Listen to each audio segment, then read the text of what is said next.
Hello viewers, আসসালামু আলাইকুম। কেমন আছেন আপনারা সবাই? আশা করি সবাই ভালো আছেন। তো আজকে আমি আলোচনা করব বিভাগীয় কমিশনারের কার্যালয় রাজশাহী এর হিসাবরক্ষক পদের প্রশ্ন সমাধান নিয়ে। তো চলুন শুরু করা যাক। তো সময় হচ্ছে ৯০ মিনিট। পরীক্ষা আজকে হয়েছে ২৯ তারিখে শুক্রবার, পূর্ণমান ১০০। তো প্রথমে বাংলা অংশ, বাংলা ব্যাকরণ অংশ। এক কথায় প্রকাশ করুন। জয় করার ইচ্ছা, জিগিষা, জয় করার ইচ্ছা, জিগিষা। যে মেঘে প্রচুর বৃষ্টি হয়, সংবর্ত। যে মেঘে প্রচুর বৃষ্টি হয়, সংবর্ত। যার উপস্থিত বুদ্ধি আছে, প্রত্যুৎ পণ্যমতি।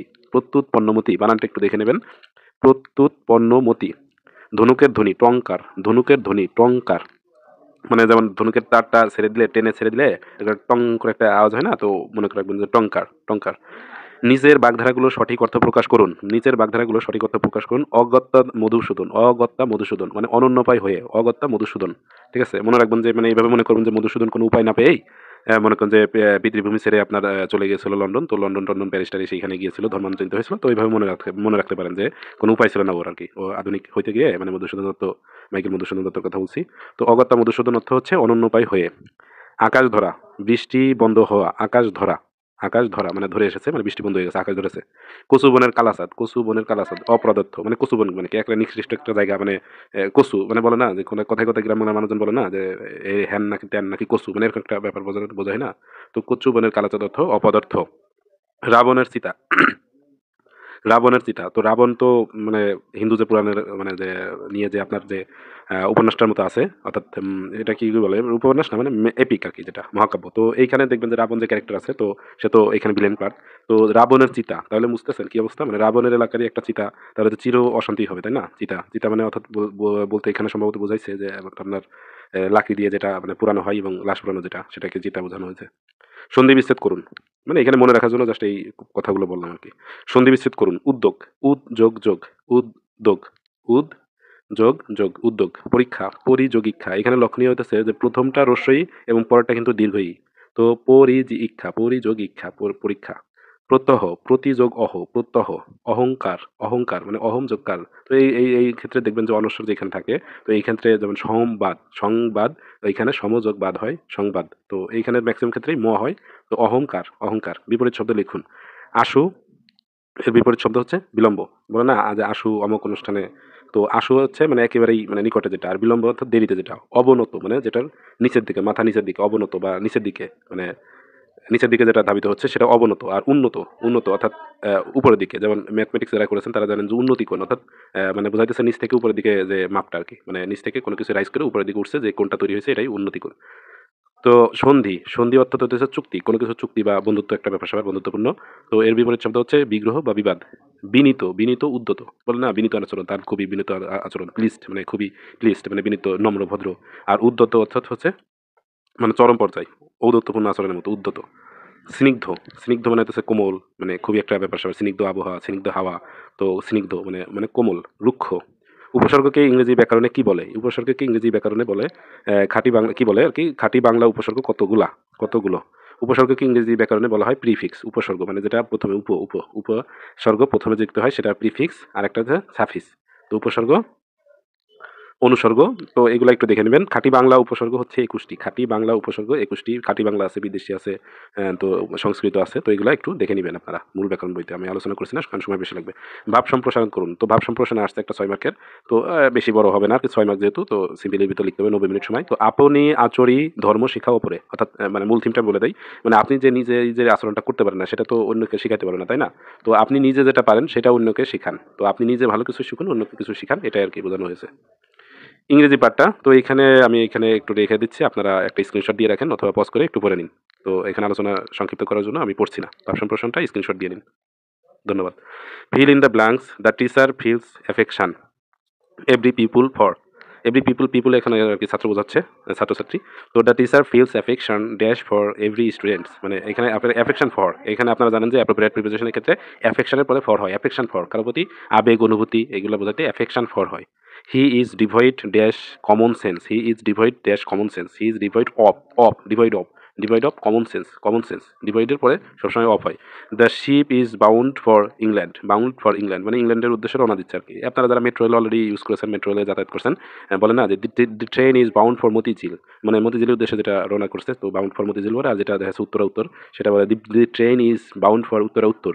আপনারা যারা মেট্রো রেলে চলেছেন তারা অবশ্যই এই কথাটি বারবার শুনেছেন। Keep yourself aloof from bad company. Keep yourself aloof from মানে অ্যালোপ ফ্রম মানে বিরত রাখা, ফ্রম মানে হইতে আর কি, ব্যাড কোম্পানি খারাপ সঙ্গ থেকে, কোম্পানি বলতে এখানে সঙ্গ বোঝাচ্ছে, সঙ্গ থেকে বিরত রাখুন। He has no control dash his brother, he has no control over কোনো কিছুর উপর নিয়ন্ত্রণ আর কি, কন্ট্রোল ওভার। তো he has no control over his brother, তার ভাইয়ের উপর তার কোনো নিজের কোনো কন্ট্রোল নেই। Right the meaning in Bengali আসছে, মানে এখানে ইডিয়মস অ্যান্ড ফ্রেজের মানে আসছে বাই ফিটস অ্যান্ড স্টার্টস, অনিয়মিতভাবে, বাই ফিটস অ্যান্ড স্টার্টস মানে এই মাঝে মাঝে আপনার মনে রাখার সাপেক্ষে একটু বলতেছি, মাঝে মাঝে মনে করেন যে ফিট হয় তখন শুরু করে, আর না ফিট হলে সে শুয়ে পড়ে, ফিট নাই আমি কাজ করবো না। তো এটা মনে রাখবেন যে বাই ফিটস অ্যান্ড স্টার্টস মানে ওই যখন ফিট হয় তখন কিছুটা কাজ শুরু করে আবার করে না, মানে এরকম জিনিসটা অনিয়মিতভাবে। তো মনে রাখার জন্য এটা বললাম আর কি। অ্যাট লার্জ অর্থাৎ হচ্ছে মুক্তভাবে, মানে অ্যাট লার্জ মানে অ্যাট হচ্ছে কি কোনো একটা স্থানে বোঝাই, যে কোনো একটা স্থানের শুরুতে অ্যাট বোঝাই, একটু বড় প্লেসের ক্ষেত্রে অ্যাট বোঝাই। তো লার্জ মানে একটা লার্জ স্কেলে যদি যে যে মানে মানে বিরাজ করে সেই তো অ্যাট লার্জ মানে মুক্তভাবে, যেমন পাখি কি করে বিচরণ করে অ্যাট লার্জে, মানে অর্থাৎ মুক্তভাবে বিচরণ করে বেড়ায়, অর্থাৎ বিশাল একটা লার্জ এটা ব্যাপারে আপনার আপনার এলাকায় সে বিচরণ করে বেড়ায়, এটাই মনে রাখার জন্য বলতেছি। র্যাঙ্ক অ্যান্ড ফাইল সাধারণ স্তরের জনগণ, র্যাঙ্ক অ্যান্ড ফাইল আপনার হচ্ছে সাধারণ স্তরের জনগণ, এই র্যাঙ্ক অ্যান্ড ফাইল আর কি, মানে নর্মাল পিপল, ম্যাঙ্গো স্কোয়াড আর কি, যেরকম ম্যাঙ্গো পিপল বলে না, যে ম্যাঙ্গো স্কোয়াডের ম্যাঙ্গো পিপলরা বলে না, তো আম জনতা আর কি, সাধারণ স্তরের জনগণ র্যাঙ্ক অ্যান্ড ফাইল। ঠিক আছে। টু দ্য কন্ট্রারি বিপরীতে টু দ্য কন্ট্রারি, তো বিপরীতে to the contrary. Kith and kin আত্মীয় স্বজন, কিথ অ্যান্ড কিন মানে আত্মীয় স্বজন, এটা আপনারা অনেকে অলরেডি জানেনি। Right your joining letter to the divisional commissioner office mentioning your post, মানে আপনার যে এই যে ধরেন এই চাকরিটা হয়ে গেছে, তো আপনার এটাই আপনার একটা divisional commissioner office mentioning your post, মানে পোস্টের মেনশন করে আপনার জয়নিং লেটার লিখতে হবে। তো বরাবর লিখবেন যে বরাবর বিভাগীয় কমিশনার, এই যে এখানে যেটা আছে বিভাগীয় কমিশনার রাজশাহী, আপনার বিভাগীয় কমিশনারের কার্যালয় রাজশাহী, তো এইখানে লিখবেন। তারপরে লেখার পরে লিখবেন হচ্ছে যে আহ, আপনার বরাবর যে আমি টিকেছি, মানে পদের নাম এবং সার্কুলারের কত নম্বর বিজ্ঞপ্তি, কত নম্বর অনুযায়ী টিকছেন এবং কত কবে এটা আপনার প্রকাশ হয়েছে, রেজাল্ট এগুলো উল্লেখ করে যে বলবেন যে আমি এটা হয়েছি নিম্নে আর কি আপনার কাগজপত্র সংযুক্ত করা হলো, এরকম দিয়ে আপনার ফর্মেট পেয়ে যাবেন, আপনার ইংলিশের বা অথবা বাংলা ব্যাকরণের যে কোনো মানে অংশে আপনার লিখিত অংশে আপনারা ফর্মেটটা পেয়ে যাবেন। Write a paragraph on human rights, তো হিউম্যান রাইটস সম্পর্কে যেহেতু হিউম্যান রাইটসটা বর্তমান বেশি চর্চায় আসতেছে, তো এটা হচ্ছে আসলে আপনার হিউম্যান রাইটসটা খুব চর্চায় আছে, তো এই কারণে হিউম্যান রাইটসটা হয়তো দিয়েছে।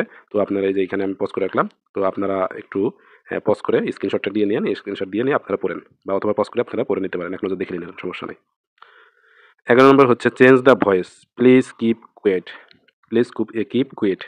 তো you are requested to keep quiet মানে হচ্ছে আপনি শান্ত থাকেন, তো প্লিজ কিপ কুয়েট এখানে হচ্ছে যে এইখানের ক্ষেত্রে ভয়েস চেঞ্জের ক্ষেত্রে কোনো একটা অনুরোধ সূচক বাক্য বা অপটেটিভ সেন্টেন্সের ক্ষেত্রে জেনারেলি এর করি হয় অনুরোধমূলক, you are requested to something, you are requested to doing something বা হ্যান তেন, তো এই টাইপের আর কি ফরমেশন হয়। He is going to open A shop, he is going to open A shop, মানে অর্থাৎ এ শপ ইজ গোয়িং টু মানে আগে অবজেক্ট আসবে, এটা তো আপনারা ভয়েস চেঞ্জের নিয়ম জানেন, বেসিক নিয়ম। A shop is going to be, যেহেতু টু আছে টু বি মানে ইজ গোয়িং টু বি এখানে প্রেজেন্ট প্রেজেন্ট কন্টিনিউয়াস টেন্স আছে, তো going to be opened by him. Never tell a lie, let not a lie ever be told. ঠিক আছে।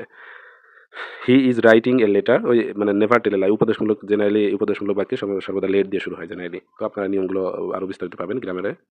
He is writing a letter is being written by him, Who opened the door? By whom was the door opened? কার দ্বারা এই দরজাটা আর কি খোলা হয়েছে? By whom?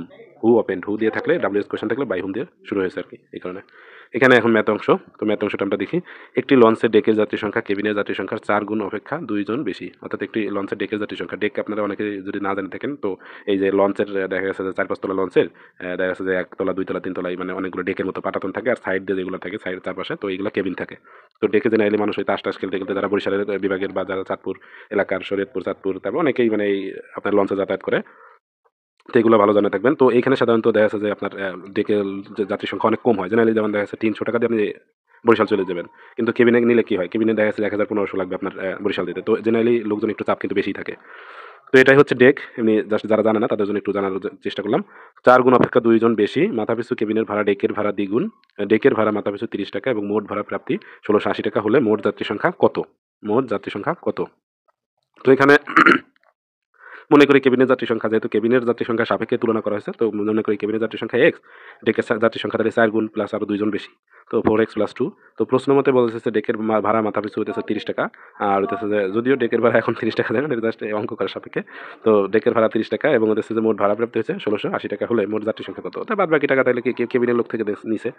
তো 30 into হতেছে যে ওই ডেকে যে যাত্রী সংখ্যা আছে তাদেরকে দিয়ে গুণ দিয়ে দিছে, প্লাস হতেছে আপনার 2 ইন্টু 3 30 ইন্টু এক্স। তো হতেছে যে ওই যে যেহেতু মাথা পিছু কেবিনের ভাড়া ডেকের ভাড়া দ্বিগুণ, তো কেবিনে যারা থাকে তাদের ভাড়া দেখা যাচ্ছে যে ওই ডেকে যারা যাইতেছে তাদের ডাবল, তো সেহেতু 2 দ্বিগুণ। তো এটা বাদ বাকি ক্যালকুলেশনটা দেখে নেবেন। এক্স এর মান আসছে 9, অর্থাৎ কেবিনের যাত্রী সংখ্যা 9 জন, ডেকের যাত্রী সংখ্যা আপনার 47 জন। তো একটি সমকোণী ত্রিভুজের অতিভুজ দৈর্ঘ্য 15 সেন্টিমিটার ও অপর বাহুদ্বয়ের দৈর্ঘ্যের অন্তর 3 সেন্টিমিটার, ওই বাহুদ্বয়ের দৈর্ঘ্যের দৈর্ঘ্য নির্ণয় করুন। একটি সমকোণী ত্রিভুজের অতিভুজের দৈর্ঘ্য হচ্ছে 15 সেন্টিমিটার ও অপর বাহুদ্বয়ের দৈর্ঘ্যের অন্তর 3 সেন্টিমিটার, ওই বাহুদ্বয়ের দৈর্ঘ্য নির্ণয় করুন। তো এই যে মনে করি এখানে দিয়ে দিচ্ছে ভূমি সমান সমান x সেন্টিমিটার, লম্ব হইতেছে তাহলে হইতেছে 3 সেন্টিমিটার বেশি, অন্তর যেহেতু 3 সেন্টিমিটার, তো x প্লাস 3।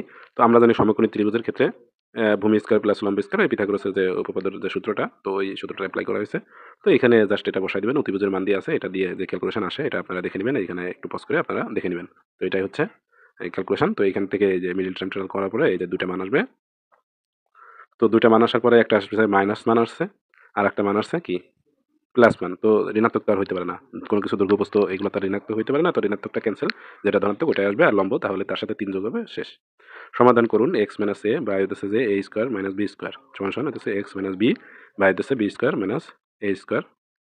তো এখানে সমাধান করার ক্ষেত্রে আপনারা এইখানে তো মাইনাস নিয়ে আপনারা একই ফরমেশনে নিয়ে আসবেন। তো দ্বিতীয়টাই দেখেন, সমাধানের 2 নম্বর লাইনের দ্বিতীয় পার্টে, তো এখানে লেখা আছে যে মাইনাস নিয়ে এনেছে, আগে মাইনাস নিয়ে আপনার ব্যালেন্স করছে, মানে জিনিসটা দুইটা একই ফরমেশনে নিয়ে আসছে যাতে ইজিলি কাটাকাটি করা যায়।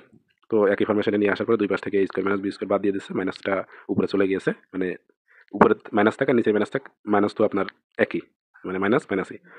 তো এটা আর কি, তো এক্স মাইনাস এ সমান সমান এইখান থেকে ক্যালকুলেশন করেছে, এটা আপনারা দেখে নেবেন, এই জাস্ট এইভাবে দেখে নেবেন, পজ করে আপনারা দেখে নেবেন। উদ্দীপকে বিশ্লেষণ করুন, উদ্দীপকে বিশ্লেষণ করে আসছে এখানে A square minus 1 plus 2b minus হচ্ছে বি স্কোয়ার। তো এইখানে আপনারা ফরমেশনে সাজাই নিচ্ছে, মানে সূত্রে ফেলানোর জন্য আপনার একটু সাজাই নিতে হবে, একটু মাথা খাটায় সাজাই নিতে হবে। আর যারা এই তো এই আপনার সাধারণ গণিতের 3 পয়েন্টের অঙ্কগুলো করে থাকেন তারা আপনারা অলরেডি জানেন, এবং এইভাবে সাজাই নিতে হয় এটা আপনারা অলরেডি জানেন। তো এইখানে ওই যেভাবে সাজাই নেবেন আপনার এ স্কোয়ার রেখে পরে বাদ বাকি এগুলো আপনার এ স্কোয়ার মাইনাস বি স্কোয়ারের সূত্র ফেলানোর জন্য, এখানে আর কি বি মাইনাস 1 হোল স্কোয়ারের সূত্র ফেলানোর জন্য এটা এখানে এইভাবে সাজাই নিয়েছে, মাইনাস কমন নিয়েছে। তো এখান থেকে উৎপাদক বিশ্লেষণ শেষ। একজন গার্মেন্টস শ্রমিক মাসিক বেতনে চাকরি করেন, শ্রমিক মাসিক বেতনে চাকরি করেন মানে প্রতি মাস শেষে আর কি বেতন পায়। প্রতি বছর শেষে একটি নির্দিষ্ট বেতন পান। তার মাসিক বেতন 4 বছর পর 4500 টাকা এবং 8 বছর পর 5000 টাকা হয়। মানে 4 বছর পর 4500 টাকা এবং 8 বছর পরে 5000 টাকা হয়। তার চাকরির শুরুর বেতন ও বার্ষিক বেতন বৃদ্ধির পরিমাণ নির্ণয় করুন। তো এখানে দেখা যাচ্ছে যে আপনার কি হয়, ওই শ্রমিক এক্স টাকা বেতনে চাকরি শুরু করে, প্রথমে এক্স টাকা বেতনে চাকরি শুরু করে এবং তার বার্ষিক বেতন ওয়াই টাকা, বার্ষিক বেতন বৃদ্ধি হয় ওয়াই টাকা, মানে অর্থাৎ আপনার যেটা ইনক্রিমেন্ট বলে, তো ইনক্রিমেন্ট মনে করেন যে ওয়াই টাকা। তো এইখানে আপনার মানে একটা অ্যামাউন্ট দেয়, এটা পার্সেন্টেজ না, একটা অ্যামাউন্টই ফিক্সড অ্যামাউন্টই দেয়, দেখা যাচ্ছে প্রতি বছর বাড়ে ওই টাকা। তো এক্স প্লাস 4y মানে 5 বছর 4 বছর বাড়ার পরে ওই টাকাটা বাড়ছে, বাড়ার পরে হচ্ছে 4500 টাকা হয়েছে, আর এক্স প্লাস 8y মানে 8 বছরও বাড়ার পরে হচ্ছে যে ওই বাড়তি টাকা পেয়ে 5000 টাকা হয়, তাহলে কতটুকু বাড়ছে। তো এখান থেকে যে আপনার এই সমীকরণ থেকে আপনার অপনয়ন পদ্ধতিতে আপনারা এইখানে যে কোনো একটা মান বের করে নেবেন। তো এইখান থেকে এই ওয়াই এর মান পাবেন, আবার এক্স এর মান পাবেন। তো চাকরি শুরুর বেতন 4000 টাকা, 4000 টাকা, এবং বার্ষিক বেতন বৃদ্ধি 125 টাকা। তো 100 বেতন বৃদ্ধি 125 টাকা এমনিতেই বোঝা যাচ্ছে যে চার মানে আপনার 8 বছরে 4 বছরে যদি 4500 টাকা হয়, 8 বছরে বেড়েছে 5000 টাকা, অর্থাৎ প্রতি বছরে 4 বছরে কতটুকু বেড়েছে এমনিতেই বোঝা যাচ্ছে। প্রতি 4 বছরে বেড়েছে হচ্ছে 500 টাকা। 4 বছরে যদি 500 টাকা বাড়ে তাহলে 1 বছরে কত বাড়ে? 1 বছরে 125 টাকা হয় না? তো এইখান থেকেই কিন্তু আপনারা বের করতে বলতেছেন যে 4 বছরে যদি 500 টাকা বাড়ছে তার মানে প্রতি বছরে 125 টাকা বাড়ছে।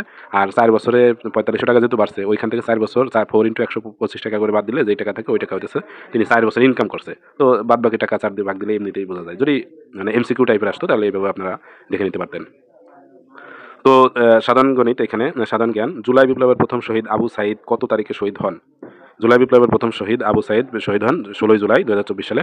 তো 15 জুলাই যে আক্রমণটা হয় মানে ছাত্রলীগ কর্তৃক, পরের দিন কিন্তু আপনার এই মানে আপনার দেশ কিন্তু ফুলে ফেঁপে ওঠে। তো আবু সাইদ কিন্তু পরের দিন মারা যান, মানে 15 তারিখে আন্দোলন শুরু হয়, মারামারি শুরু হয়, অভ্যন্তর শুরু হয়, 16 তারিখ থেকে উনি শহীদ হন আর কি। বাংলাদেশের সমবায় আন্দোলনের প্রবক্তা কে? সমবায় আন্দোলনের প্রবক্তা আক্তার হামিদ খান। আক্তার হামিদ খান জাতীয় সংসদে কাস্টিং ভোট কে দেন? স্পিকার। জাতীয় সংসদে কাস্টিং ভোট, অর্থাৎ স্পিকার যে ভোটটা দেয় ওটা আসলে কাস্টিং ভোট নামে একটা রেফার করে, মানে মেনশন করা হয় যে এটাই কাস্টিং ভোট আর কি, আলাদা কোনো ভোট না। মানে আমরাও যে ভোটটা দিই ওনারাও সেই ভোটটা দেয়, যদিও ভোটাভুটি তো এতদিন হতো না, আপনারা জানেন।